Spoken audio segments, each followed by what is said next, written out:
لا يزال الخير حيا لا يزال إن في الدنيا سلاما وظلال أخبر الأيام أنها في وصال قم بنا وانظر لآيات الجمال قم بنا وانظر لآيات الجمال. From the students of Sheikh Ibn Baz rahimahullah ta'ala. And this brings us to our fourth point. That fourth point is, it's not about how you live your life in this world. It's not about how you live your life in this world, but it's all about how you will be raised in front of Allah subhanahu wa ta'ala. It is all about how you will be raised. And this alludes us to the point that whatever you die upon is what you shall be raised upon. So let your last deed be your best one. And the story goes as follows. There was a brother who came overseas. And he came to seek a bachelor's degree in any field. And the natural climate was that this was the first time he got freedom from his family. In his society, people are very religious, very practicing. He couldn't have the fun that he wanted to have. So he comes to a place like England. He's in a free mixing university. In a society where no girl looks at you. In fact, there are no girls in your class. Now all of a sudden they're sitting next to you. And you can actually find an excuse to talk to them. Hey, can I borrow a pen? Hey, can I borrow some paper? And conversation becomes very easy. And now that you have a foreign accent, oh my God, you're a fitna for them. And this was the reality that he went through. That he came from a foreign land, and this attraction hit him right away. The initial stages were that he'd just go out for lunch, he'd just go out for meetings, and that is how life continued. He never actually committed zina. One day though, he went to a party, and he committed zina. Out of, pure emotion. He committed zina, and when he was done, he just lay there thinking, I have just ruined myself. And he didn't know what to do. He didn't know where to go. He didn't have any close friends that could guide him. He knew that the only place that this guidance that he had known was back in his hometown. He booked a ticket back to Saudi Arabia where he was from. And on his way, he had a stopover in the country of Qatar. While he's in Qatar, he goes to the musalla, and he's just crying. And you'll see that this is one of the most awkward situations that you'll have. You can think about when you're with people and there's this awkward silence, and it's really weird. What do you do in that situation? What becomes even more awkward is when you see a grown man crying like a baby. He's crying like a baby. What do you do in that situation? One of the students of Sheikh Ibn Baz rahimahullah, he saw this man. And he goes up to this man and says, oh man, why are you crying? What's wrong? And he explains to him the situation, that I committed zina and I've destroyed myself. And the only way I can get rid of this pain is if I go back and have the hudud implemented on me. This is the only way I will be purified. The student calms the man down and he says, look, don't do anything rash. Let's go back to Riyadh together and we'll deal with the situation.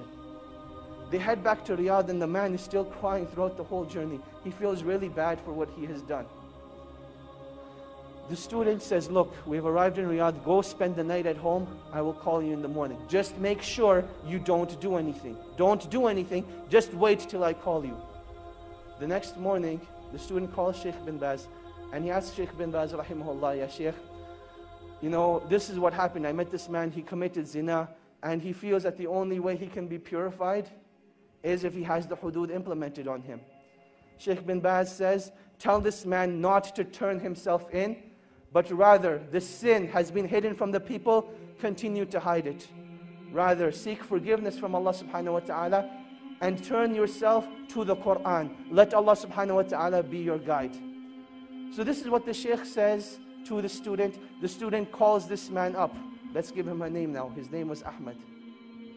He tells Ahmad, look, the Shaykh says, don't turn yourself in. Death is the easy way out. This pain and suffering will not be taken away from that act. And Allah subhanahu wa ta'ala does not want this from you. But rather Allah subhanahu wa ta'ala wants you to rectify your ways, turn back to Allah subhanahu wa ta'ala, and that is when that pain and suffering will be taken away.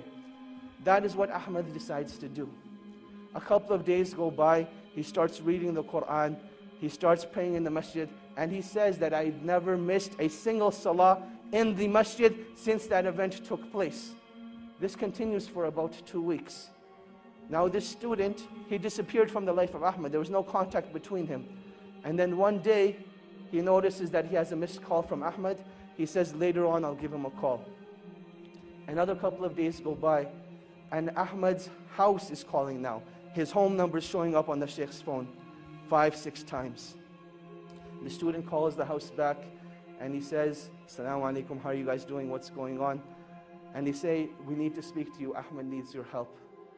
And he says, definitely, I'll come over and see you tonight after Isha. He prays Isha, heads over to the house. And he sees that something just isn't right. That you can walk into a place, no one will say anything, but you can see it from their faces. You can see it from their sights, that something just isn't right. He goes to the father and he says, Assalamu alaikum. He says, Wa alaikum assalam. He says, I don't even know what to say to you, but I want to thank you from the bottom of my heart. Because I know if it hadn't been for you, this wouldn't have happened. And the student's thinking, what did I do? So he says, you know, well, what happened? What are you talking about? And he says, let me show you. He says, Ahmad went and prayed Salatul Isha tonight. And he came back and he came to pray his sunnahs. And he was in his room for a really, really long time. And we went to seek him out. We didn't know what had happened to him. But I want to show you. He took the student to Ahmad's room. And there Ahmad was in sajda. And Allah subhanahu wa ta'ala took his life away at that time. And that is how he passed away. This is the story of an individual, not who was righteous, but this man committed zina, one of the biggest sins in Islam. And this is how Allah subhanahu wa ta'ala took his life away. And inshallah, when he's resurrected, that's the deed he's going to be resurrected on, making sajda to Allah subhanahu wa ta'ala. And that is why when it comes to pain and suffering only becomes negative if it creates a barrier between you and Allah subhanahu wa ta'ala. But it becomes positive. Pain becomes positive, a motivation for you when it brings you back to Allah subhanahu wa ta'ala. And this is what every individual who's going through pain and suffering needs to realize. That this point of pain and suffering is not that Allah subhanahu wa ta'ala wants to punish you, but rather this is a calling from Allah subhanahu wa ta'ala, O my slave, come back to your Lord. O my slave, this is a reminder for you that I want to bring you back to me. And this is one of the wisdoms of trials and tribulations, that while we call each other on the phone, while we text message each other, the calling of Allah subhanahu wa ta'ala comes through trials and tribulations. And you can react one of two ways. Either you can deal with the pain at that moment and decide to get closer to Allah subhanahu wa ta'ala, or you can decide to just restrict that pain to yourself, not do anything about it, and then you'll see what it does to your deen. And this is the last stage of the cycle of isolation, that once you're isolated, you'll see that eventually your deen starts to disappear. The content of your salah, the khushu in your salah, it disappears. Your ability to recite the Quran is no longer there. Your ability to fast during the day, it gets taken away. What did you do differently? What you did differently was you gave yourself into shaitan. And shaitan's promise is that he will lead you astray. He will lead you away from the path of Allah subhanahu wa ta'ala.